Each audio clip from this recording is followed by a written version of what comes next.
এর মধ্যে কিন্তু একটাও ক্যাজুয়ালিটি নেই। আচ্ছা, এক বাটি সবজি খান, আপনি এক বাটি ডাল খান, কোনো কিছু না, আপনি এতগুলো ভাত খাচ্ছেন, সাথে সামান্য একটু তরকারি খাচ্ছেন। আসসালামু আলাইকুম সুপ্রিয় দর্শক, সবাইকে স্বাগত জানাচ্ছি মিরর ক্যাফেতে। মিরর ক্যাফের গত কয়েকটা পর্বে আপনারা দেখেছেন যে আমরা একজন বিশিষ্ট ব্যক্তিকে এখানে আমন্ত্রণ জানাই। আসলে তাদের জীবনের চলার পথের গল্পগুলো এবং চলার পথটা কতটা মসৃণ ছিল অথবা কি কি লার্নিং ছিল, কতটা পজিটিভিটি নিয়ে ওনারা আজকের এই পজিশনে এসছেন, এই গল্পগুলো কিন্তু আমাদেরকে শুধু অনুপ্রেরণা দেয় তা না, অনেক কিছু শেখায়ও বা আমরা হয়তো অনেক কিছু কম্পেয়ার করতেও সক্ষম হই। আমি সামিনা জামান কাজরি, পুষ্টিবিদ, আপনাদের সাথে আছি প্রোগ্রামের সঞ্চালিকা হিসেবে। আমাদের সাথে আজকে স্পেশালি এই পর্বে জয়েন করেছেন Mohammad Akhtaruzzaman sir, managing director হিসেবে কর্মরত আছেন কমিউনিটি ক্লিনিক স্বাস্থ্য সহায়তা ট্রাস্টে। স্যার কেমন আছেন আপনি? আলহামদুলিল্লাহ ভালো আছি। আপনাকে অনেক ধন্যবাদ স্যার আমাদের সাথে স্টুডিওতে জয়েন করার জন্য। স্যার আপনার সাথে একটু আগেই কথা বলছিলাম ইনিশিয়ালি ইনফর্মালি, বাট আমি চাই যে দর্শকরাও একটু শুনবে। আপনার এই যে বিসিএস ক্যাডার হওয়া অথবা এই যে প্রফেশনটা চুজ করা, এটা কি ছোটবেলা থেকে ইচ্ছা ছিল? আপনার শৈশব নিয়ে যদি বলতেন একটু। Thank you. আমার বাড়ি রংপুরে, আমার জন্ম রংপুর শহরেই জন্ম। আমি রংপুর জেলা স্কুলে পড়াশোনা করেছি। আমি যখন ক্লাস 9-এ পড়ি তখন আমার চিন্তার মধ্যে আসলো যে আমি বিসিএস দিয়ে ম্যাজিস্ট্রেট হব। তো সেই কারণে আমি ইন্টারমিডিয়েট কারমাইকেল কলেজে পড়েছি। পরে ঢাকা বিশ্ববিদ্যালয়ে পড়ার পরে আমি বিসিএস দিয়ে 15তম বিসিএস দিয়ে আমি সহকারী কমিশনার হয়েছিলাম। এখন আমি সরকারের অতিরিক্ত সচিব। এই মুহূর্তে তাহলে আপনি এই যে কমিউনিটি হেলথ ক্লিনিকে লাস্ট 4 মাস ধরে কর্মরত আছেন স্যার? লাস্ট 4 মাস যাবত আমি কমিউনিটি ক্লিনিকে কর্মরত আছি ম্যানেজিং ডিরেক্টর হিসাবে। আমাদের গোটা বাংলাদেশে 14,000 কমিউনিটি ক্লিনিক আছে। 14,000 কমিউনিটি ক্লিনিক, এটা ওয়ার্ল্ড লেভেলে। আমরা যদি দেখি যে লাস্ট 10 to 15 ইয়ার্সে কিন্তু কমিউনিটি হেলথ ক্লিনিকের এখানে অনেক বেশি স্ট্রাকচার্ড হয়েছে এবং অনেক ধরনের নতুন কর্মকাণ্ড হয়েছে। সো আপনি আসার পর স্যার কোন প্রজেক্টটাকে আপনার মনে হচ্ছে যে স্বাস্থ্য সেবার ক্ষেত্রে কমিউনিটি হেলথ ক্লিনিকের এই প্রজেক্টটা হচ্ছে অনেক বেশি ইফেক্টিভ? আসলে একসময় প্রজেক্ট ছিল বা অপারেশনাল প্ল্যান ছিল, কিন্তু এই সরকার আসার পরে এইটা কিন্তু আর প্রজেক্ট নাই। ওদের এইখানে যে আমাদের 14,000 সিএসসিপি আছে যারা এখানে কাজ করে, ওদেরকে সিএসসিপি বলা হয়, কমিউনিটি ক্লিনিক সার্ভিস প্রোভাইডার। এই সংখ্যা হচ্ছে 14,000। এই 14,000 সিএসসিপিকে কিন্তু সরকারি করছে এই সরকার আসার পরে, সরকারি গভর্নমেন্ট হয়ে গেছে তারা। আর এইটা আপনি জানেন যে আমাদের এটা বাংলাদেশের স্বাস্থ্য ব্যবস্থার যে চিত্র, সেটা হচ্ছে যে সেন্ট্রাল লেভেল মানে ঢাকা, এরপরে বিভাগীয় শহর গুলোতে আছে, জেলা শহরে আছে, উপজেলা শহরে আছে, আর ইউনিয়ন লেভেলে আছে কিন্তু খুবই কম, আর আছে ওয়ার্ড লেভেলে। ওয়ার্ড লেভেলে 14,000 কমিউনিটি ক্লিনিক তৈরি করা, এটা কিন্তু আসলে একটা যুগান্তকারী পদক্ষেপ ছিল। আমরা যদি দেখি গত 54 বছর ইতিহাসে বাংলাদেশে যদি স্বাস্থ্য খাতে কোনো পরিবর্তন এসে থাকে, কোনো সংস্কার যদি হয়ে থাকে, তাহলে ওয়ার্ড লেভেলে যে এই 14,000 কমিউনিটি ক্লিনিক স্থাপন, এটা হচ্ছে সবচেয়ে বড় সংস্কার স্বাস্থ্য খাতে। তো এটা আমি মনে করি যে এটা অনেক ভালো একটা উদ্যোগ ছিল এবং এখন এটা সরকারি হয়েছে। এটার নাম হচ্ছে ট্রাস্ট, কমিউনিটি ক্লিনিক স্বাস্থ্য সহায়তা ট্রাস্ট। এই ট্রাস্ট হচ্ছে যে এটা আইনের দ্বারা প্রতিষ্ঠিত। 2018 সালে যে আইন, সেই আইন অনুযায়ী ট্রাস্ট গঠিত হয়েছে। ট্রাস্টের একটা বৈশিষ্ট্য হচ্ছে এটা একটা অধিদপ্তরের সমমানের একটা প্রতিষ্ঠান। এডিশনাল টু দ্যাট, যে এই ট্রাস্টের নিজস্ব অনেকগুলো ক্ষমতা আছে। সে ফাইন্যান্স আর্ন করতে পারে এবং সেটা খরচ করতে পারে। যে কোনো প্রতিষ্ঠানের সাথে সে এমইউ স্বাক্ষরের মাধ্যমে, সমঝোতার মাধ্যমে যে কোনো ধরনের কাজ করতে পারে। তো সো এইটা কমিউনিটি ক্লিনিক স্থাপনটাই বাংলাদেশের ইতিহাসে এটা একটা সবচেয়ে বড় সংস্কার স্বাস্থ্য খাতে। এবং আপনি যেভাবে বলছেন স্যার, যেটা ছিল সেটা এই গত 1 বছরে অপরচুনিটি তাহলে অনেক বেশি তৈরি হয়েছে, অনেক বেড়েছে। এবং আমরা এই 14,000 সিএসসিপির বেতন এখন ইএফটির মাধ্যমে, যে সরকারি পিওর অফিসাররা যেভাবে বেতন পায় সেইভাবে তারা বেতন পাচ্ছে, এবং তাদের যে ফাইন্যান্স বিভিন্ন টাইপের যে টাকা কস্টিং যেগুলো, সেগুলো কিন্তু আমরা বিকাশের মাধ্যমে পাঠিয়ে দিচ্ছি। কাজে এইখানে এমবিগুইটিটা অনেক কমে গেছে এবং ওদের সার্ভিস ডেলিভারিটা অনেক বেশি বেড়ে গেছে। স্যার এখানে একটু আসতে চাই যে আসলে ওয়ার্ড লেভেলে যে স্বাস্থ্যসেবা আমরা চিন্তা করি, কি কি ধরনের স্বাস্থ্যসেবা এক একটা কমিউনিটি হেলথ ক্লিনিকে প্রোভাইড করা হচ্ছে? এটা বলার আগে আমি একটা জায়গায় আপনার দৃষ্টি আকর্ষণ করতে চাই। সেটা হচ্ছে যে স্বাস্থ্য খাতে 3 ধরনের ব্যবস্থা আছে। একটা হচ্ছে প্রমোশন, একটা হচ্ছে প্রিভেন্টিভ, আর একটা হচ্ছে কিউরেটিভ। রাইট। বাংলাদেশ আনফর্চুনেটলি শুধুমাত্র কিউরেটিভ দিকে জায়গায় তারা কাজ করে। দৃষ্টি আকর্ষণ করছে। তারা হসপিটাল সিস্টেমটাকে ডেভেলপ করার চেষ্টা করছে, চিকিৎসা ব্যবস্থাকে ডেভেলপ করার চেষ্টা করছে, প্রিভেনশন একদমই কাজ কিন্তু করে। প্রিভেনশন প্রমোশন এই দুইটা বিষয়ে আমরা কোনো সময় কোনো গুরুত্ব দিতে পারিনি। আপনি যেমন একজন নিউট্রিশনিস্ট, আপনি কিন্তু বুঝবেন যে প্রমোশন এবং প্রিভেন্টিভটা খুবই মূল জরুরি, ফ্যাক্টর। রাইট। 42 বছর বয়সে একজন স্ট্রোক করবে, 40 বছর বয়সে একজন হার্ট অ্যাটাক করবে, এটা তো হইতে পারে না। তারপরে আমরা আরেকটা জায়গায় আমরা আটকে গেছি, যেমন অস্ট্রেলিয়ায় নর্মাল ডেলিভারি হয় 98%, Right. বাংলাদেশের কিন্তু ঠিক উল্টাটা হয়।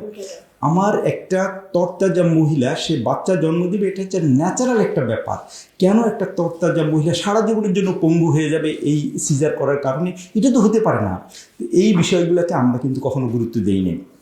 আপনি যেটা বলছেন সেটা হচ্ছে যে আমরা প্রাইমারি লেভেলে একদম গরিব মানুষকে আমরা যে সার্ভিসটা দিই, প্রাইমারি হেলথ কেয়ার যেটা বলছেন, প্রাইমারি হেলথ কেয়ার, এটা বছরে কিন্তু আমরা 16 কোটি মানুষকে এই সার্ভিসটা দিই। মানে 16 কোটি সবাই আসলে অলমোস্ট, তাহলে অলমোস্ট সেইটা বলা যাবে না, তবে অনেকে বারবার যায় এরকম আছে। কেউ কেউ হয়তো কোনোবারই যায়নি, কিন্তু অনেকে বারবার যায়। বাট এটা আমাদের সার্ভিস দেওয়ার সংখ্যাটা হচ্ছে 16 কোটি। এটা কিন্তু ছোটোখাটো বিষয় না, অনেক বড় একটা ব্যাপার। এইখানে প্রাইমারি ট্রিটমেন্ট, আপনি যখন জ্বর, সর্দি, কাশি অথবা চুলকানি অথবা পেটের অসুখ, এগুলোর জন্য যে ট্রিটমেন্ট সেটি এখানে দেওয়া হয়, অথবা সামান্য কেটে গেল সেগুলোর জন্য ট্রিটমেন্ট দেওয়া হয়। আরেকটা জিনিস করা হয়, 22 ধরনের ওষুধ কিন্তু বিনা পয়সায় দেওয়া হয়। আচ্ছা, এই 22 ধরনের ভ্যাকসিনেশনটা, ভ্যাকসিনেশনটা এইটা আমাদের আছে, কিন্তু এইটা কমিউনিটি ক্লিনিকের মাধ্যমেই করা হয়। কিন্তু এইটা হেলথ অ্যাসিস্ট্যান্ট একজন আছে। আপনি যদি দেখেন যে আমাদের কমিউনিটি ক্লিনিকে 3টা মানুষ কাজ করে। একটা হচ্ছে সিএইচসিপি বলা হয় এদেরকে, এরা 6 দিন ডিউটি করে। একজন FWA ফ্যামিলি প্ল্যানিংয়ের একজন FWA আছে, সে 2 দিন কাজ করে। আরেকজন কাজ করে, সে হচ্ছে হেলথ অ্যাসিস্ট্যান্ট, সেও সপ্তাহে 2 দিন কাজ করে। এই 3 জন মিলে কিন্তু এই কমিউনিটি ক্লিনিকটাকে চালায়। এটা আপনি যদি দেখে থাকেন যে আমাদের 2টা রুম, 2টা বাথরুম সহ একটা স্ট্রাকচার আছে। এটা কিন্তু ওখানে একটা প্ল্যাটফর্ম। আগে আমাদের এক সময় ভ্যাকসিনেশন বা অন্য কোনো কাজে আমরা কিন্তু কারো বাড়ির উঠোন খুঁজে বের করতাম, ওই যে উঠোন বৈঠক আমরা যে শব্দটা সাথে জড়িত ছিলাম, এইটা কিন্তু এখন গভর্নমেন্ট একটা প্লেস, এটাকে আমরা ট্রাস্ট বলতেছি, এবং পিপিপি মডেলে, পাবলিক প্রাইভেট পার্টনারশিপের মডেলে। এইখানে কিন্তু জমিটা, ওখানে 8 শতক জমি কেউ দান করে, এবং এটা সরকার ওই বিল্ডিং করে, ওষুধগুলো ফ্রি দিচ্ছে এবং আমাদের লোকজন এই সার্ভিসটা দিচ্ছে। 3 নম্বর কাজ হচ্ছে ওরা রেফারেল সিস্টেমটা এখানে ডেভেলপ করা আছে। রেফারেল মানে হচ্ছে যে যদি বড় ধরনের কোনো প্রবলেম থাকে, রুগীর ফাইন্ড আউট হয়, তাহলে তাকে উপজেলা হসপিটাল অথবা জেলা হাসপাতাল থেকে পাঠানো হয় বিশেষভাবে, তাইলে ওইখানে তারা বিশেষ ট্রিটমেন্ট পায়। এখানে আরেকটা ছোট জিনিস আছে, নন কমিউনিকেশন ডিজিজ। এটা যেমন ডায়াবেটিক, প্রেশার, এইসব কারণে কিন্তু প্রচুর লোক মারা যায়, প্রচুর লোক ক্ষতিগ্রস্ত হচ্ছে। এটা যদি ফাইন্ড আউট করা যায়, প্রেশারটা মেপে দেয়, ডায়াবেটিকটা টেস্ট করে দেয়, তাহলে কিন্তু কি করে সে, পরে সে ঔষধ যখন তাকে দেওয়া হয় বা তাকে ফুড হ্যাবিট চেঞ্জ করতে বলা হয়, এক্সারসাইজ করতে বলা হয়, তখন কিন্তু এই জায়গাগুলোতে আমাদের অ্যাড্রেস করার সুযোগ আছে, তখন এটা কন্ট্রোলে থাকে। যখন ডক্টর দেখে তাকে ডোজ নির্ধারণ করে দেয়, তখন আমরা ওষুধগুলো প্রতি মাসে এখান থেকে দিই। এটাও ফ্রি, এটাও ফ্রি। আরেকটা জিনিস হচ্ছে, আমাদের এইখানকার মূল ইনকামবেন্ট হচ্ছে মহিলারা। মহিলারা আসে এখানে, তারা ওষুধ নিয়ে যায়। যেসব প্রেগনেন্ট লেডি আসে, তারা কিন্তু প্রতি মাসে এখানে আসে, তার হাইট, ওয়েট এইগুলো সব মাপে, এবং 3-4 ধরনের যে ভিটামিনগুলো আছে সেগুলো তাদেরকে প্রতি মাসে দেওয়া হয়। এটা মহিলাদের জন্য। বাচ্চাদের জন্য রাইট, বাচ্চাদের জন্য দেওয়া হয়, তাদেরকে ভিটামিন দেওয়া হয়, তারপরে হাইট ওয়েট মেপে দেওয়া হয় যে তার গ্রোথ ঠিক আছে কিনা, এগুলোর জন্য দেওয়া হয়। তো এইখানে আর বয়স্ক মানুষের জন্য আমরা ইদানিং একটা চেষ্টা করতেছি কীভাবে তাদেরকে স্পেশাল সার্ভিসটা দেওয়া হয়। কোনো কোনো ক্ষেত্রে আমরা এটাও সাজেস্ট করি যে বাড়ি বাড়ি গিয়ে যদি কোনো জটিল কোনো বিষয় থাকে বা কোনো ইনফরমেশন পাওয়া যায়, তাহলে বাড়ি গিয়ে এই সার্ভিসটা দেওয়ার চেষ্টা করা হয়। সবচেয়ে ইন্টারেস্টিং বিষয় হচ্ছে, আমাদের যে মহিলা সিএসসিপি আছে 52%, এই মহিলারা কিন্তু নর্মাল ডেলিভারি প্রায় 1.5 লক্ষর উপরে করছে এই সময়ের মধ্যে। এটি কিন্তু একটা বড় ধরনের অ্যাচিভমেন্ট। আমরা যে নর্মাল ডেলিভারিটাকে প্রমোট করতে চাই সেটা কিন্তু আমাদের এখানে সুযোগ আছে। কিন্তু স্যার সেক্ষেত্রে যেটা উন্নত বিষয় আছে যে ইনস্টিটিউশন ডেলিভারির আন্ডারে আসা হয়, সেটা কিন্তু আমাদের এখনও কম। ইনস্টিটিউশন ডেলিভারি 40% লেভেলে। তো এই ক্ষেত্রে কি কোনো ধরনের প্রতিকূলতা ফেস করেন আমাদের যারা হচ্ছে এরকম বাসায় ডেলিভারি করাতে যান? না, আমাদের এই 1.5 লক্ষ যে আমাদের নর্মাল ডেলিভারি হয়েছে এর মধ্যে কিন্তু একটাও ক্যাজুয়ালিটি নেই। আচ্ছা, এইখানে যেটা করা হয় সেটা হচ্ছে যে প্রতি মাসে তো এটা মনিটর করা হয়। মনিটর করার পরে যদি দেখা যায় যে কোনো সমস্যা থাকতে পারে Right. তখন কিন্তু এটা রেফার করা হয়। তখন এই রিস্কটা নেওয়া হয় না। কিন্তু আমাদের যে মহিলা সিএসসি আছে তাদেরকে কিন্তু ট্রেন করানো আছে করা হয়েছে। নর্মাল ডেলিভারি কীভাবে করাইতে হবে। আপনাকে একটা জিনিস খেয়াল করতে হবে যে বাংলাদেশ কিন্তু একসময় ঝাড়ফুঁক কবিরাজি এইভাবেই চলতো। ওইখান থেকে তো একটা স্টেজে আমরা চলে আসতে পারছি যে ট্রেন পিপল, আমাদের এই ছেলেগুলো যদিও বলা হচ্ছে যে ইন্টারমিডিয়েট পাস আমরা নিয়োগ বিজ্ঞপ্তি দিয়েছিলাম, কিন্তু এর মোরলেস সবাই কিন্তু ডিগ্রি পাস এবং অথবা মাস্টার ডিগ্রি পাস। এরা খুবই এক্সপার্ট এবং খুব ভালো ট্রেনিং করানোর পরে তারা খুব ভালো সার্ভিসটা দিচ্ছে। বেসিক্যালি আমরা যেটা চাই, আমরা প্রমোশন এবং প্রিভেন্টিভ বিষয়টাতে বেশি গুরুত্ব ফোকাস দিতে চাই। করতে চান। রাইট। প্রিভেন্টিভ অ্যান্ড প্রমোশনে আপনারা কিভাবে ফোকাস করছেন? আপনি যদি এই আমাদের কমিউনিটি ক্লিনিকের সেট আপটা যদি আপনি খেয়াল করেন, আমাদের ওয়ার্ড লেভেলে প্রতি 6,000 মানুষের জন্য একটা কমিউনিটি ক্লিনিক। এইটা হলো একটা ক্রাইটেরিয়া। আরেকটা ক্রাইটেরিয়া হচ্ছে half an hour walking distance. মহিলাটার জন্য তাকে অনেক দূরে যেতে না হয় এবং কোনো ট্রান্সপোর্ট ব্যবহার করতে না পায়, যেন ইজি হেঁটে চলে আসতে পারে। এই সেট আপের মধ্যে এই কমিউনিটি ক্লিনিকগুলো করা হয়েছে। আমরা ওই সেট আপের মধ্যে, ওই এলাকার মধ্যে যদি কোনো প্রাইমারি স্কুল থাকে, সেই স্কুলগুলোর বাচ্চাদেরকে সবাই যদি চোখের বিষয়টা দেখে, আপনি ধরেন যে 200 বা 300 স্টুডেন্ট আছে, আমাদের সিএসসিপি যদি ওই 300 বাচ্চাকেই একটা হ্যাভেলুক মানে একটু দেখে তার কাছে যদি মনে হয় 2টা বাচ্চার চোখে সমস্যা থাকতে পারে, তাদেরকে আমরা রেফার করব। অন্য কোনো বাচ্চাদের ক্ষেত্রেও কিন্তু হাই স্কুল বা কলেজের স্টুডেন্টদের মধ্যে কিন্তু অনেকের প্রেশার থাকে, ডায়াবেটিক থাকে, কেউ কিন্তু খেয়াল করে না। আমরা যদি 100% স্ক্রিনিং করতে নাও পারি, 50% যদি পারি, বছরে যদি আমরা একটা টার্গেট করি, ও তো টার্গেট পিপল হচ্ছে 6,000, ও যদি অর্ধেক বা 1/3ও প্রতি বছর যদি স্ক্রিনিং করে, আমাদের ওখান থেকে যে 2-4 জন বেরোয় আসবে তাদেরকেই আমরা সফলভাবে রেফার করব এবং প্রিভেনশনের মধ্যে আমরা ফেলতে পারবো তাকে। খুবই ভালো উদ্যোগ স্যার। তো এটা কি স্যার অলরেডি আমরা স্টার্ট করে ফেলেছি? অলরেডি আমরা স্টার্ট করছি। রাইট। প্রমোশনের ক্ষেত্রে কি আমরা অ্যাওয়ারনেস ক্রিয়েট করবো স্যার? অফকোর্স, প্রমোশনের ক্ষেত্রে আমি একটা কথা প্রায়ই বলি, আমার খুব ভালো লাগে যে আমাদের চিফ অ্যাডভাইজার প্রফেসর ইউনুস, উনি 25-26 বছর আগের কথা, তখন উনি যখন দেখলেন যে এলাকায় গ্রামগঞ্জে বাচ্চারা চোখে কম দেখে, উনি কিন্তু তখন ওনাকে গ্রামীণ থেকে বলা হলো যে আমরা এই ট্রিটমেন্ট সিস্টেমটাকে ডেভেলপ করব। তখন উনি বলছেন যে ঠিক আছে, ট্রিটমেন্ট সিস্টেম তোমরা চালাও, কিন্তু উনি অন্য একটা অপশনে গেলেন। সেটি কি? উনি লাল শাকের বীজ বিদেশ থেকে নিয়ে আসলেন, দেশে প্রোডাক্ট করলেন এবং গোটা বাংলাদেশে লাল শাক ছড়াই দিলেন। মেকানিজমটা কি? This is call promotion. উনি যে এই আইডিয়াটা 25-26 বছর আগে ইন্ট্রোডিউস করছে, আমরা এখনও এইটাকে খুব ভালোভাবে আমরা কিন্তু এগিয়ে নিতে পারি না, ইউটিলাইজ করতে পারি না। এইটা যারা স্বাস্থ্য সচেতন, শুধুমাত্র ডক্টরদের দিয়ে তো আমার দরকার নেই। আমি মাউন্ট এলিজাবেথ এখানে করতে পারি, আমি যে কোনো হসপিটাল তৈরি করতে পারি, কিন্তু আমার প্রশ্ন হচ্ছে যে 70 বছরের আগে কেউ যেন স্ট্রোক না করে, 70 বছরের আগে যেন কেউ হার্ট অ্যাটাকের শিকার না হয়, কেউ যেন বড় ধরনের কোনো সমস্যায় না পড়ে।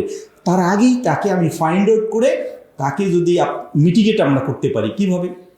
তার ফুড হ্যাবিট চেঞ্জ, তাকে এক্সারসাইজ করা, তাকে মেডিকেশনের মধ্যে নিয়ে আসা, এগুলো কিন্তু তার জীবনকে চেঞ্জ করে দিবে। খুবই ভালো বলেছেন স্যার। মানে এটা আসলে এত ভিশনারি এবং এটা কিন্তু খুব বেশি অবাস্তব না, যেমন করে আপনি বলছেন, এটা বাস্তবভাবে রাইট, কিন্তু আমাদেরকে স্ট্রাকচারটা ওইভাবে হচ্ছে ইমপ্লিমেন্টেশন আপনি যাচ্ছেন। আপনার যদি মনে করতে হয় যে খুব স্যাটিসফ্যাক্টরি একটা কাজ ছিল যেটার জন্য আপনি রিওয়ার্ডেড হয়েছেন, কোনটার কথা বলবেন? আমি যে জায়গাতেই যখনই কাজ করেছি তখন আমি আন্তরিকভাবে সেই জায়গাকে ফোকাস করার চেষ্টা করছি এবং আমি সর্বোচ্চ দিয়ে সেখানে কাজ করার চেষ্টা করছি। আমাদের এইখানে কমিউনিটি ক্লিনিকে কাজ করার বিরাট সুযোগ কিন্তু আমাদের আছে। আপনাকে যদি বলি, সেটা হচ্ছে যে এই যে কমিউনিটি ক্লিনিক যখন এখানে স্থাপন হইল আমাদের এই ওয়ার্ল্ড লেভেলে, গোটা পৃথিবীতে 70টি দেশ এটাকে সাধুবাদ জানাইছে, তারা খুব মানে অভিনন্দন জানাইছে যে এইরকম একটি স্থাপনা তৈরি হয়েছে। আরও ইন্টারেস্টিং বিষয় হচ্ছে যে আমাদের এক সময় জাতিসংঘ মহাসচিব বান কি মুন, সে কিন্তু বাংলাদেশে এই কমিউনিটি ক্লিনিক দেখছে মৌলভীবাজারে, সেও অভিভূত হয়েছে যে এরকম একটা সেট আপ বাংলাদেশের মতো একটা জায়গায় আছে। তো এটা ওয়ার্ল্ডের খুব কম জায়গাতে এরকম আছে। মূল কথাটা হচ্ছে যে রেফারেন্স সিস্টেম এবং উপর লেভেলে ভিড় কমানো। আপনি যদি ওখানে ছোটোখাটো জ্বর সর্দি কাশির ট্রিটমেন্ট করেন তাহলে কিন্তু উপজেলায় রুগী কমবে, জেলায় রুগী কমবে, আপনি সেন্ট্রালে ঢাকায় রুগী কমবে। সবাই কেন আমার ঢাকা মেডিকেলে আসতে চাইবে? ওখানে যদি রেফার করে তাইলে সে আসতে পারবে। কিন্তু রেফার ছাড়া, পৃথিবীর কোনো দেশেই রেফার ছাড়া বড় বড় হসপিটালে বড় ডাক্তারের কাছে যাওয়া যায় না। কিন্তু আমাদের দেশে আমরা সামান্য জ্বর, সামান্য কাশি, আমরা অনেক বড় বড় ডাক্তারের কাছে যাচ্ছি। রাইট, এটা কিন্তু প্রবলেম। কিন্তু এটা শুধুমাত্র সে ইনকাম করছে, নট দ্যাট, তার সময়টা নষ্ট হচ্ছে। সে ওই সময়টা একটা গুরুত্বপূর্ণ রোগীকে সময় দিতে পারবে, জটিল রোগী দেখতে পারতেন। সেক্ষেত্রে স্যার এই জায়গাটা যদি এখন চিন্তা করি যে আসলে এই যে প্রমোশন অ্যান্ড প্রিভেনশনের মাধ্যমে আপনাদের নিশ্চয়ই প্ল্যানিং আছে যে এখানেও আমরা কতজনকে আওতায় আনবেন আপনারা? আমাদের যেহেতু 14,000 সিএসসিপি আছে এবং আমাদেরকে সহায়তা করতে চাচ্ছে অনেকেই, যেমন বড় বড় এনজিও, ছোট এনজিও, তারা কিন্তু আমাদেরকে সহায়তা করার জন্য এগিয়ে আসতেছে, দাতা সংস্থার সহায়তা করতেছে। আমরা সবার সহযোগিতা নেওয়ার আমাদের সুযোগ আছে। যে কেউ আমাকে যদি সহায়তা করতে চায়, আমি প্রথমেই বলি যে ভাই আমার 14,000 কমিউনিটি ক্লিনিক আছে, আপনি কি কি সার্ভিস দেবেন। যেমন আমি বলি যে যদি নর্মাল ডেলিভারির জন্য আপনি স্পেশাল একজন লোক দিয়ে দেন, আমাকে মহিলা একজনকে দিয়ে দেন, ট্রেন পিপল দেন, তাহলে কিন্তু আমরা ওখানে আমাদের সেই সেট আপটা আছে, আমরা সেটা নর্মাল ডেলিভারি করাইতে পারবো। আপনি যদি স্ক্রিনিংগুলো করতে চান, চোখের হতে পারে, চক্ষু বিজ্ঞান ইনস্টিটিউট আমাদের সাথে এমইউ করতে চাচ্ছে, তারা গোটা বাংলাদেশে স্ক্রিনিং করার পরে যাদেরকে ফাইন্ড আউট করা হবে তাদের জন্য তারা স্পেশাল ট্রিটমেন্টের জন্য ক্যাম্প তারা করতে রাজি আছে। তা আমরা ইন অল রেসপেক্ট যে কোনো জায়গায় আমরা কিন্তু আগাইতে পারি। এইখানে একটা জায়গায় বড় সুযোগ আমাদের তৈরি হয়েছে নতুন করে, যেটাকে আমি প্রমোট করতেছি। সেটা হচ্ছে যে প্রত্যেক জেলায় আমি একটা করে সেমিনার করতেছি। ওখানে স্বাস্থ্য ডিপার্টমেন্টের লোকজন, তারা সিভিল সার্জন সহ তারা থাকতেছে, ওখানে ইউনো থাকতেছে, ডিসি থাকতেছে, মানে অ্যাডমিন এবং হেলথ কেয়ার প্রফেশনাল। রাইট। তা আমাদের ট্রাস্ট আইনে কিন্তু ইউনো এবং ডিসিকে এটা দেখভাল করার দায়িত্ব দেওয়া হয়েছে। মজার ব্যাপার হচ্ছে যে ইউনো এবং ডিসিদের কিন্তু প্রচুর ফান্ড আছে। আমার যেমন ডায়াবেটিক মেশিন কোথাও হয়তো নষ্ট, প্রেশার মেশিনটা হয়তো কোথাও নষ্ট, কোথাও হয়তো ব্যাটারিটা নষ্ট হয়ে গেছে, রিপ্লেস করে দিতে পারেন। ইউনোটা 30% টাকা স্বাস্থ্য খাতে খরচ করার কথা, আমি তাদেরকে অ্যাক্টিভ করে দিচ্ছি, ভাই তোমার যে কটা কমিউনিটি ক্লিনিক আছে কীভাবে তুমি অ্যাক্টিভ করবে এটা তোমার দায়িত্ব। তারা বলতেছে স্যার কোনো অসুবিধা নেই, আমরা এটা করে দেবো। আপনি আপনার এলাকার কাছাকাছি আমরা ঝিনেদা গিয়েছিলাম। ঝিনেদায় একজন মহিলা ইউনো, সে 17টা কমিউনিটি ক্লিনিক 17 লক্ষ টাকা এক মাসে দিয়ে দিছে। আমার একটা ডায়াবেটিক মেশিন, প্রেশার মেশিনের দাম কত? 700 টাকা বা 1000 টাকা। ওখানে স্ট্রিপ কত? 10 টাকা। এই যে 1 লক্ষ টাকা দিলে এটা কি কতগুলো কাজ করা সম্ভব? এটা কিন্তু একটা ফ্যাক্টর। আপনাকে যদি একটা এক্সাম্পল দিই, আমি কক্সবাজারে কমিউনিটি ক্লিনিক আমি একটা দেখতে গেছি। ওখানে দোতলা একটা সুন্দর বিল্ডিং আছে। তো ওইখানে নর্মাল ট্রিটমেন্ট, ঔষধপত্র দিয়ে দেওয়া হয়, সবই ঠিক আছে। এডিশনাল টু দ্যাট ওখানে কতজন ডায়াবেটিক পেশেন্ট আছে, কতজন হাইপার টেনশনের পেশেন্ট আছে, তাদের লিস্ট করা আছে। এবং ওই লিস্ট অনুযায়ী সকালে এক গ্রুপ হাঁটে, বিকালে আর এক গ্রুপ হাঁটে। সেইটাও এই যে আমাদের যে কমিউনিটি ক্লিনিকের যে ইনফ্রাস্ট্রাকচার আছে, এই লোকগুলো ওটা মনিটর করে। কিন্তু খুব ভেরি গুড। মানে এই সিস্টেমটাই যদি গোটা বাংলাদেশে রেপ্লিকেট করা যায়, বাংলাদেশের স্বাস্থ্য ব্যবস্থা ড্রামাটিক্যালি চেঞ্জ হয়ে যাবে। আমি যদি রংপুরের গঙ্গাচরের কথা বলি, ওখানে আমাদের একজন ইটভাটা মালিক আছে। ওনাকে যখন আমি বলছি, উনি বলছে যে ভাই আমাকেই তো কেউ কখনো বলে নাই, আপনি বলছেন, আমি এখানে কমিউনিটি ক্লিনিকে যা যা লাগে সব কিছু আমি কিনে দেব। মুন্সিগঞ্জের ডিসি লিস্ট করে কার কার কী লাগবে সব দিয়ে দিছে। ঔষধ, ডায়াবেটিক মেশিন, প্রেশার মেশিন, এগুলো সব দিয়ে দিছে। তারপর টেম্পারেচার মাপার মেশিন, এগুলো সব দিয়ে দিছে। স্যার অনেকে কিন্তু ইন্ডিভিজুয়ালি পার্সোনালিও ডোনেট করতে চান, আপনি যেভাবে বলছেন ওনারা কিন্তু পার্সোনালি এটা। অফকোর্স আপনি সারপ্রাইজড হবেন যে আমরা যাদের কথা কখনো শুনি না, সেই রকম পঞ্চগড়ে যখন আমি গেছি, ঠাকুরগাঁয়ে গেছি, সাংবাদিকরা বলছে যে আমার উপজেলায় যতগুলো প্রেশার মেশিন লাগবে আমি সব কিনে দেবো। সাংবাদিকরা এটা আশ্বস্ত দিচ্ছে। অন্যান্য আমরা দিনাজপুরে গেলাম, ওখানে জামাতের আমির ডিস্ট্রিক্ট আমির তিনি বললো যে আমার এলাকায় আমি কিছু কাজ করতে চাই, আপনারা একটু সহযোগিতা। আমার ডিসিরা বলতেছে যে কোনো অসুবিধা নেই, জেলা পরিষদ বলতেছে, জেলা পরিষদ আছে, উপজেলা পরিষদ আছে, ইউনিয়ন পরিষদ আছে, তারপর আপনি যদি দেখেন যে ডিডিএলজি আছে, তারপরে আপনি যদি দেখেন ডিআরও আছে, সবার ফান্ড আছে, যে কেউ ফান্ড নিয়ে আগায় আসতে পারে। কিন্তু আমাদের আনফর্চুনেটলি হেলথ সেক্টরে যারা কাজ করে, যেমন ইউএইচএফপিও বা অন্য সিভিল সার্জন, ওনাদের তো আলাদা কোনো ফান্ড নেই, কিন্তু এই গ্রুপগুলোর কিন্তু প্রচুর ফান্ড আছে।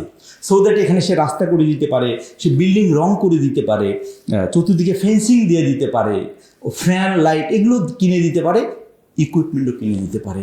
বিরাট সুযোগ আছে এখানে। খুবই ভালো বলেছেন স্যার। আসলে এভাবেই বোধহয় ছোট ছোট ইফোর্ট আর হচ্ছে ছোট ছোট স্বপ্ন অনেক বড় একটা হচ্ছে সত্যিতে পরিণত হয়, আমরা এটা আগাতে শুধু পারি। ছোট স্বপ্ন না, এটা অনেক বড় স্বপ্ন আছে। জাইকা আমাদেরকে এখন একটা ফান্ড দিচ্ছে 240 কোটি টাকার। জাইকা আমাদেরকে 516টা কমিউনিটি ক্লিনিক রিপ্লেসমেন্ট করে দেবে, যেগুলো পুরনো হয়েছে এগুলো রিপ্লেসমেন্ট করে দেবে। এবং আরেকটা প্রস্তাব আমাদের কাছে আছে, ওপেক আমাদেরকে একটা প্রজেক্ট দিতে চায়। আমরা হয়তো যদি সামনে আমরা নিতে পারি, ওরা 5080টা কমিউনিটি ক্লিনিক রিপ্লেস করে দেবে, নতুন করে দিবে। সো এইখানে কিন্তু সবাই কিন্তু দিতে অলমোস্ট চায়। 50% আপনার হচ্ছে নতুন হয়ে যাবে উইথ অল ইকুইপমেন্ট। এটা বিরাট একটা সুযোগ কিন্তু আমাদের আছে। সেক্ষেত্রে কি স্যার এই 14,000 এই নাম্বারটাকে কি আর এক্সটেনশনের কোনো আপনাদের প্ল্যান আছে? কিছু এক্সটেনশন হবে, যেমন আমরা যেটা প্ল্যান করছি, বা এটা অবশ্যই আমাদের মন্ত্রণালয় এটা ফাইনাল সিদ্ধান্ত নিবে। আমাদের একটা প্রাইমারি চিন্তা হচ্ছে যে আমরা আগেই বলছি যে 6000 মানুষের জন্য একটা কমিউনিটি ক্লিনিক হচ্ছে, half an hour walking distance. কিন্তু হাওর এলাকার জন্য এটা খুবই ডিফিকাল্ট একটা ব্যাপার। হাওরে কিন্তু নদী আছে, খাল আছে, ইচ্ছে করলেই আপনি আধা ঘন্টায় কোথাও যেতে পারবেন না। সো দ্যাট ওইখানে যদি আমরা 3000 মানুষের জন্য একটা কমিউনিটি ক্লিনিক করি, সেটা একটা আমাদের একটা প্ল্যান আছে। আরেকটা জায়গায় হিল ট্র্যাক্ট, আমাদের 3টা হিল ডিস্ট্রিক্ট আছে, সেখানেও কিন্তু ডিস্টেন্স একটা বড় ফ্যাক্টর। ওখানে কিন্তু অনেক দূরে দূরে, অল্প মানুষ তো, 6000 লোকের জন্য একটা কমিউনিটি ক্লিনিক তাদের জন্য খুব কম হয়ে যায়। আমরা যদি ওখানে 3000 মানুষের জন্য একটা করে কমিউনিটি ক্লিনিক দিতে পারি, সেটা আমাদের জন্য একটা অ্যাডভান্টেজ তৈরি হবে। আরেকটা জায়গা আছে, আমাদের প্রচুর চর আছে, চর বা দ্বীপ আছে, ছোট ছোট দ্বীপ যেগুলোকে আমরা বলি, হয়তো 2000 লোক আছে, 1000 মানুষ থাকে সেখানে, তাদের কিন্তু কোনো জায়গা নেই যাওয়ার। সো আমরা ওখানে যদি একটা কমিউনিটি ক্লিনিক স্থাপন করি, ঔষধপত্র দিয়ে দিই, তাহলে কিন্তু তাদের একটা প্ল্যাটফর্ম তৈরি হবে এবং তারা কিন্তু এই সহায়তাটা নিতে পারবে। এক্ষেত্রে যে কমিউনিটি হেলথ ক্লিনিকের সাথে আপনি যেটা বলেন যে এটা তো হচ্ছে ইউনিয়ন লেভেলে না, ওয়ার্ড লেভেলে, রাইট। এই জায়গায় আমাদের জেলা যে হসপিটালগুলা, সেখানে কি আলাদা কোনো মানে বেড হচ্ছে ডিসাইডেড থাকে যে যদি আমাদের ওয়ার্ড লেভেল থেকে রেফারেল কোনো আসে? বিকজ সরকারি হসপিটালগুলোতে যেটা আমরা যতটুকু বাইরে থেকে জানি যে আসলে বেড পাওয়াটাই একটা অনেক বড় একটা চ্যালেঞ্জেস হয়ে যায়। এটা একটা সত্যি কথা যে বাংলাদেশে আসলে 16 কোটি মানুষকে বা 18 কোটি মানুষকে সার্ভিস দেওয়ার মতো হসপিটাল ব্যবস্থাটা আমরা ডেভেলপ করতে পারি নাই। ইভেন দেন আমাদের যে বাজেট আছে, সেই বাজেটও আমরা পুরোটা খরচ করতে পারি না স্বাস্থ্য খাতের। এই বেশিরভাগ আমাদের প্রায় 60% বাজেট, 64% টাকা আমরা খরচ করতে পারি, বাকিটাকে কিন্তু ফেরত চলে যায় প্রতি বছর। তো এটার মানে হচ্ছে যে আমাদের এই সক্ষমতাটা এখনও ডেভেলপ করে নাই। এই সক্ষমতা যদি থাকতো, তাহলে কিন্তু আমরা হেলথ সেক্টরে আরও টাকা খরচ করতে পারতাম এবং সেইটা আমাদের জন্য লাভজনক ছিল। আমাদের সবাই হয়তো, আমরা যখন শনিবার মানুষের কাছে ছাত্ররা ইভেন মিছিল করে যে স্বাস্থ্য খাতে বরাদ্দ বাড়াতে হবে, কিন্তু স্বাস্থ্য খাতে যে টাকা বরাদ্দ হচ্ছে সেটাই আমরা খরচ করতে পারতেছি না। এটা অবশ্যই দুর্ভাগ্যজনক নানা কারণে। এটা কারণটা আমিও ঠিক জানি না যে আসলে কেন আমরা টাকা খরচ করতে পারতেছি না। সেটা একটা সক্ষমতার ডেফিনেটলি অভাব আছে। তো আমরা যদি আরও খরচ করতে পারতাম, আমরা যদি এই লেভেলগুলোকে যদি অ্যাক্টিভ করতে পারতাম, তাহলে কিন্তু আমার ঢাকা শহরে, ঢাকা মেডিকেলে এত ভিড় হইতো না, আমাদের সোহরাওয়ার্দীতে এত ভিড় হইতো না, আমাদের ওইখানেই কিন্তু আমরা অনেকগুলো সার্ভিস পেতে পারতাম। তা হসপিটাল বেড সংখ্যার যেটা আপনি বলছেন, যে আমাদের ডক্টরদের একটা 37,000 ডক্টর সরকারি আছে, কিন্তু ওনাদের একটা সেন্ট্রাল টেন্ডেন্সি হচ্ছে ঢাকায় থাকার জন্য। এটা বেসিক্যালি ওনাদের প্রয়োজন তো আছেই, আর সিস্টেমটাও আমরা ঠিক ওইভাবে করছি। আমরা ইউনিয়ন লেভেলে, উপজেলার লেভেলে ওদেরকে পোস্টিং দেওয়া হয়, কিন্তু ওরা কেউ থাকতে পারে না বা থাকতে চায়ও না। কারণ কি? কারণ হচ্ছে যে মেডিকেল অফিসার, যে ছেলে বা মেয়ে ঢাকা মেডিকেলে পড়াশোনা করলো, সে কিন্তু একটা উপজেলায় যেতে চাইবে না, ওয়ান থিং। সেকেন্ড থিং হচ্ছে তার পক্ষে যাওয়া সম্ভব না। কেন সম্ভব না? কারণ হচ্ছে যে ওকে তো কোয়ালিটি বাড়াইতে হবে। Right. Medical officer is not the final destination. Right. তাকে আরো পড়াশোনা করতে হবে। এফসিবিএস পড়তে হবে, অন্যান্য পড়াশোনা করতে হবে, তার কোয়ালিটি বাড়াইতে হবে। তখন কিন্তু এই জেলা বা উপজেলা লেভেলে কিন্তু ওই কোয়ালিটি বাড়ানোর যে সিস্টেমটা সেটা কিন্তু আমরা ডেভেলপ করতে পারিনি। ও সেই কারণে কিন্তু সে সেন্টারের দিকে মানে ঢাকার দিকে সে মুভ করে। এটা তার তো দোষ না, এটা আমরা সিস্টেমের দোষ। আপনি যদি রংপুর মেডিকেলে যদি হায়ার এডুকেশনের সিস্টেমটা তাহলে তো ডেভেলপ সে করতেন আসতো না। তাহলে তো সে এখানে আসতো না। আমরা তো সেটা করিনি। আমরা শুধুমাত্র ঢাকার যে কটা মেডিকেল কলেজ আছে সেগুলোকে আমরা এম্পাওয়ার্ড করছি Right. তাদের কোয়ালিটি ডেভেলপমেন্টের জন্য। এইখানে থেকে তো তাদেরকে এই সার্ভিসটা দেওয়া খুবই কঠিন। তো এই জন্য আমরা এটা নিশ্চয়ই ভবিষ্যতে হবে, কিন্তু আমার ফাংশন হচ্ছে যে প্রমোশন অ্যান্ড প্রিভেন্টিভ। কিউরেটিভ সেক্টরটা আমি দেখি না। এইটা ঢাকার থেকে মন্ত্রণালয় থেকে দেখভাল করে, অধিদপ্তর আছে তারা দেখভাল করে, কিন্তু আমাদের ট্রাস্ট হচ্ছে আমরা ওয়ার্ড লেভেলে এই কাজটা করি, প্রমোশন এবং প্রিভেন্টিভ। এবং এই প্রমোশন এবং প্রিভেনশনের মাধ্যমে আসলে সত্যি আমাদের হয়তো অনেকটা বড় বড় রোগ থেকে, যেটা আপনি বলছেন যে সে যদি আগেই প্রিভেনশন করা যায়, heart stroke, heart attack, brain স্ট্রোকের মতো যে ঘটনাগুলো, এগুলোকে থেকে আমরা প্রিভেন্ট করা যায়। পরিত্রাণ পাবো। রাইট। কোনো কিছু মনে হয় আপনার যে যেটা আরও আপনার ভেতরে একটা ইচ্ছা আছে যে এটা হয়তো করতে পারলে আপনি আর একটা নতুন দিক নির্দেশনা আমাদের ভবিষ্যতের যে আপকামিং জেনারেশনের জন্য দিয়ে যেতে পারবেন? আমি এডমিন ক্যাডার অফিসার, আমি কিন্তু অতিরিক্ত সচিব, I am not a doctor. আমি সেন্ট্রাল গভর্নমেন্টের প্রতিনিধি, মানে Right. জনপ্রশাসনের Right. প্রতিনিধি। বাংলাদেশকে দেবার মতো অনেক কিছু ছিল, বাংলাদেশ থেকে নেবার মতো অনেক কিছু ছিল, আমরা এটা কোনোটা করতে পারিনি। বাংলাদেশে যদি আমরা ট্যুরিজমকে ডেভেলপ করতে পারতাম, একটা সেক্টরকে, রাইট। তাহলে বাংলাদেশের আর্থিক অবস্থা ড্রামাটিক্যালি চেঞ্জ হয়ে যেত, কিন্তু সেটা আমরা করতে পারি নাই। আমাদের এখানে আপনি যদি দেখেন মালদ্বীপে শুধুমাত্র সমুদ্র আছে, সমুদ্রকে কাজে লাগায় তাদের পার ক্যাপিটা ইনকাম $35,000। বাংলাদেশে সমুদ্র আছে, বাংলাদেশে আছে। নদী আছে 1100 নদী, আমাদের হাওর আছে 373টা, আমাদের লেক আছে, সুন্দরবন আছে, পাহাড় আছে, চা বাগান আছে। সব কিছু আছে, চা বাগান আছে। আমরা শুধুমাত্র আমাদের পলিসির ভুলের কারণে আমরা আগাইতে পারি নাই। আপনি যদি দেখেন যে আমাদের বিদেশিরা যদি বাংলাদেশে আসে তাদের জন্য আমরা ভিসা ফ্রি করে নেই। আমেরিকানরা যদি বাংলাদেশে আসে ওদের ভিসা লাগবে, তাহলে আমেরিকানরা 192টা দেশে যেতে পারে ভিসা ছাড়া, কিন্তু বাংলাদেশে আসতে তার ভিসা লাগবে। অস্ট্রেলিয়ানরা বাংলাদেশে আসবে তার ভিসা লাগবে। জাপান 195টা দেশে যেতে পারে ভিসা ছাড়া, বাংলাদেশে আসলে তার ভিসা লাগবে।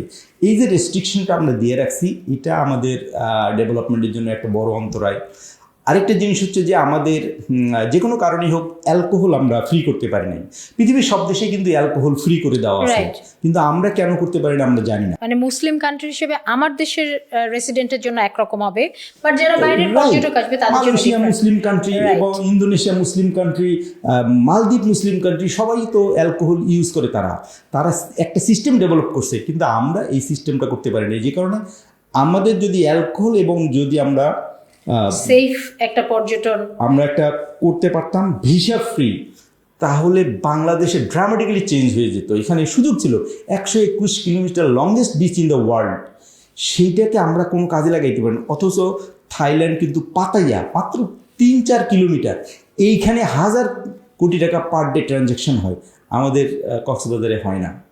এটা আমাদের খুব দুর্ভাগ্যজনক ব্যাপার। খুবই ভালো লাগলো স্যার কথা বলে। আপনি অনেক ভিশনারি, এবং আমার মনে হয় লিডার যারা হন অথবা যারা এরকম টপ পজিশনে থাকেন তারা যত ভিশনারি হবেন আমাদের দেশের জন্য আসলে ততটাই হচ্ছে উন্নতি এবং হচ্ছে আমরা প্রোগ্রেসের পথে যেটা যেতে পারবো সেটা। স্যার আমাদের যে যারা শিক্ষার্থী আছে বা যারা ভবিষ্যতে জনসম্পদে পরিণত হবে, আমাদের পপুলেশন বেশি কিন্তু আমাদের পপুলেশন তো একটা অ্যাসেটও, আমরা আসলে চিন্তা করতে পারি জনসম্পদ, তাদের জন্য আপনার যদি কিছু বলার থাকে। এইটাও একটা দুর্ভাগ্যের বিষয়। আপনি যদি হিস্ট্রিটা দেখেন, আমরা যখন এই অঞ্চলটা যখন ইংরেজদের হাতে চলে গেল, তখন কিন্তু আমরা এটাকে বিরোধিতা করছি। কারণ মুঘলরা ছিল, যখন মুঘলদের পক্ষে ছিলাম আমরা, যেহেতু তারা মুসলমান ছিল, যখন ইংরেজদের হাতে চলে গেল আমরা কিন্তু এই বিরোধিতা করলাম, ইংরেজির বিরোধিতা করলাম। কিন্তু ইন্ডিয়ানরা, হিন্দু যারা, তারা কিন্তু তাদের এই ইংলিশটাকে তারা অ্যাকসেপ্ট করলো। আজকে দেখেন গোটা ওয়ার্ল্ড ইন্ডিয়া দখল করে বসে আছে, আমরা ইংরেজি বলতে পারি না, আমাদের অফিসাররা না, আমাদের স্টুডেন্ট না, কেউ ইংরেজি বলতে পারে না, এবং আমরা বাংলা ছাড়া একটা সাইনবোর্ড ঢাকা শহরে নেই। কেউ যদি বিদেশি আসে সে কিন্তু কোনো ডেস্টিনেশন খুঁজে পাবে না, কারণ কোনো সাইনবোর্ড নেই। এই যে সস্তা জনপ্রিয়তার জন্য আমরা যে বাংলা প্রচলন চালু করছি, এটা কিন্তু আমাদের আখেরে সাংঘাতিক রকম ক্ষতির কারণ হয়েছে। আমাদের স্টুডেন্টদের যে বিষয়টা সেইটা আমরা অ্যাড্রেস প্রপারলি করতে পারি নাই। আমাদের দেশে অবশ্যই অনেকগুলো ইউনিভার্সিটি আছে, কথা ঠিক, কিন্তু জনসংখ্যা অনুপাতে যতগুলো ইউনিভার্সিটি দরকার সেটি কিন্তু আমরা করতে পারি নাই। আপনি দেখেন প্রাইমারি স্কুলের যে সংখ্যা আমরা ধরেই নিচ্ছি ওখানে ড্রপ আউট হবে, ওই সমপরিমাণ হাই স্কুল তো আমরা করি নাই, ওই সমপরিমাণ কলেজ তো আমরা করি নাই। কী করতেছি, সবসময় আমরা কমায় নিয়ে আসতেছি। এর অর্থ হচ্ছে আমরা চাচ্ছি যে ড্রপ আউট হবে এবং এটা মেনেও নিচ্ছি। আমরা যদি ড্রপ আউট একটাও হইতে না দিই তাইলে সমসংখ্যক কিন্তু প্রাইমারি স্কুলের সমসংখ্যক হাই স্কুল হইতো, হাই স্কুলের সমসংখ্যক কলেজ হইতো, কলেজের কাছাকাছি সংখ্যক ইউনিভার্সিটি হইতো। আমরা তো টেকনিক্যাল ইউনিভার্সিটি বা ডিপ্লোমা কারিকুলাম কিন্তু আমরা তৈরি করতে পারিনি, আমরা গুরুত্বও দিইনি। তো এই গুরুত্ব না দেওয়ার কারণে আমাদের এই সমস্যাটা তৈরি হয়েছে। আমাদের স্টুডেন্টদেরকে আসলে বিভাগীয় লেভেল, জেলা লেভেলে কিন্তু আরও ডেভেলপ করতে হতো। আরেকটা জিনিস আমাদের সিস্টেমের মধ্যে আমরা খুব খারাপভাবে নিচ্ছি, যেটা বললাম যে রেফারেল সিস্টেম হসপিটালে। আপনি জেলা থেকে যদি আপনার উপজেলা থেকে রেফার না করে জেলা হসপিটাল দেখতে পারে না ওই রোগীকে, ওইটা যেমন আমরা অ্যালাউ করছি। আরেকটা জিনিস আমরা খুব খারাপভাবে অ্যালাউ করছি, আমার বাড়ি রংপুরে, রংপুর থেকে একটা স্টুডেন্ট কিন্তু এই যে ঢাকার যে কোনো স্কুল কলেজে ভর্তি হতে পারে। এটা তো পৃথিবীর কোথাও সম্ভব না। আমরা এটা ফলাফল কি হয়েছে, সবাই ঢাকায় সেট হইতে চায়। যত ডেভেলপমেন্ট ঢাকায় হচ্ছে, অন্য জায়গায় আর আমরা ডেভেলপমেন্টে নজর দিতে পারি। খুবই ভালো বলেছেন। ডিভিশনাল হেডকোয়ার্টারগুলোকে যদি আমরা জেলা লেভেল, জেলা কেন, আপনি ধরেন 37টা আমাদের যে মিনিস্ট্রিগুলো আছে, বড় বড় মিনিস্ট্রিগুলো, এগুলো যদি ডিস্ট্রিক্ট লেভেলে ট্রান্সফার করা হইতো তাহলে কিন্তু অনেক ওই জায়গাগুলো ডেভেলপ করতো। আমরা ওই ডেভেলপমেন্টটা করতে পারিনি। সো ইনশাল্লাহ স্যার, আমরা যে বিষয়টাতে কথা বললাম, আপনি যেমন ভাবছেন এরকম আরও 10 জন ভাবছেন। আমরা হয়তো একদিন ওই পথটাতে ইনশাল্লাহ পৌঁছাতে পারবো। আপনার জন্য অনেক শুভকামনা। কমিউনিটি হেলথ ক্লিনিকের এই যে নতুন যে একটা দিগন্ত আসছে, যে আমরা প্রমোশন অ্যান্ড প্রিভেন্টিভ এই পার্টটাতে কাজ করতে পারবো। লাস্ট আমার একটা কোয়েশ্চেন আছে পুষ্টিবিদ হিসেবে, কারণ আমি যেহেতু পেশায় পুষ্টিবিদ, এই কমিউনিটি হেলথ ক্লিনিকের মাধ্যমে কিন্তু যেটা আপনি প্রিভেনশন বলছেন, ফুড কিন্তু আসলে সবচেয়ে বড় একটা part for preventing any disease.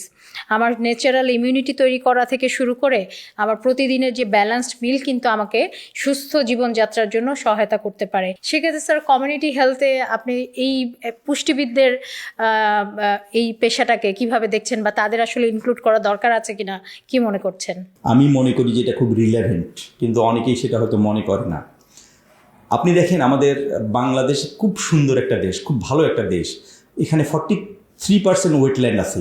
এই যে নদ নদী খাল বিল হাওর, এটা 43% ওয়েটল্যান্ড। পৃথিবীর বহু দেশ আছে যেখানে একটা নদী নেই, বহু দেশ আছে যেখানে একটা লেক নাই, কিন্তু আমাদের এতগুলো ওয়েটল্যান্ড আছে। আমরা যদি এই জলাভূমিগুলোতে শুধু মাছ ছেড়ে দিই, 100 কোটি মাছ ছেড়ে দিলাম, পোনা মাছ, এইটা 1 বছর মাছ প্রিজার্ভ করতে পারলে মাছ খেয়ে বাংলাদেশে শেষ করতে পারবে না। আমরা সবসময় কী করি, এক থাল ভাত খাচ্ছি, সামান্য একটু তরকারি খাচ্ছি। আমার তো 1 থাল ভাত করে 3 পিস আপনি মাছ খান, ভাত খেতে পারবেন? 1 বাটি সবজি খান, আপনি 1 বাটি ডাল খান, কোনো কিছু না, আপনি এতগুলো ভাত খাচ্ছেন, সাথে সামান্য একটু তরকারি খাচ্ছেন। আমাদের ফুড হ্যাবিটটা যদি আমরা চেঞ্জ করি, যেমন ধরেন আমি বর্তমানে যেটা করে থাকি আর কি, সকালে নাস্তা খাওয়ার সময় আমি সবজি ডাল ডিম এগুলো আগে খাই, পরে যদি পেটে জায়গা থাকে তাহলে 1 পিস রুটি খেলাম অথবা খেলাম না, ফ্রুটস খেলাম। শুরুটাই করি হচ্ছে সবজি দিয়ে, কিন্তু আমাদের লোকজন আগে প্লেট ভর্তি করে ভাত নিবে, তারপর অন্য তরকারি নিবে। এই মেন্টালিটি থেকে বেরোয় আসতে হবে। এই প্রচারণা যদি আমরা চালাইতে পারি তাহলে কিন্তু বাংলাদেশ চেঞ্জ হয়ে যাবে। আপনি যদি খেয়াল করে থাকেন, কানাডার মতো একটা দেশে আমাদের দেশের যে ডাল আছে এটা খুবই জনপ্রিয় হয়েছে। তারা কিন্তু 1 বাটি ডাল, তারা কিন্তু এটাকে স্যুপ বলে, আমরা যেটাকে ডাল বলি, ওরা কিন্তু 1 বাটি ডাল খেয়ে অফিসের কাজে বেরোয় চলে যায়। এখানে কিন্তু একটা সুযোগ আছে, আপনি শাক সবজি আমরা যদি না বাড়াইতে পারি তা সেটা আমাদের ব্যর্থতা।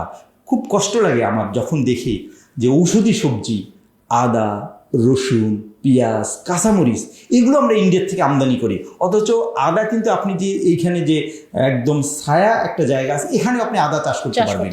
আমরা শুধুমাত্র রাইস প্রোডাকশনে ব্যস্ত, আমরা আদাটাও চাষ করতে পারি না, এটা আমাদের জন্য খুবই দুর্ভাগ্যের ব্যাপার। তা আমি আপনার মাধ্যমে, দর্শকদের মাধ্যমে আমি চাই আদা, রসুন, পেঁয়াজ, কাঁচামরিচ এগুলো যেন আমাদেরকে বিদেশ থেকে আমদানি করতে না হয়, আমরা যেন নিজেরা এগুলো উৎপাদন করতে পারি। উৎপাদন করতে পারি।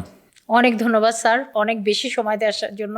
এবং আমরা আশাবাদী আপনার মাধ্যমে এবং আপনাদের মতো মানুষদের মাধ্যমে বাংলাদেশ এগিয়ে যাবে আগামীর পথে। দর্শক, আপনারা এতক্ষণ সাথে ছিলেন মিরর ক্যাফেতে। আমরা কথা বলছিলাম কমিউনিটি হেলথ ক্লিনিক ট্রাস্টের মোহাম্মদ আখতারুজ্জামান স্যারের সাথে। এবং মেইন যে বিষয়টা ছিল যে স্যারের ভিশনারি লিডারশিপ শুধু না, ওনার অনেকগুলো স্টেপস আমরা শুনেছি যেগুলো কিন্তু যুগান্তকারী পরিবর্তন আনতে পারে। শুধু আমাদের অল্প একটু সাহায্য লাগবে এবং আমরা সম্মিলিতভাবে প্রচেষ্টাটাকে যদি আগিয়ে নিয়ে যাই, আমাদের দেশও এগিয়ে যাবে।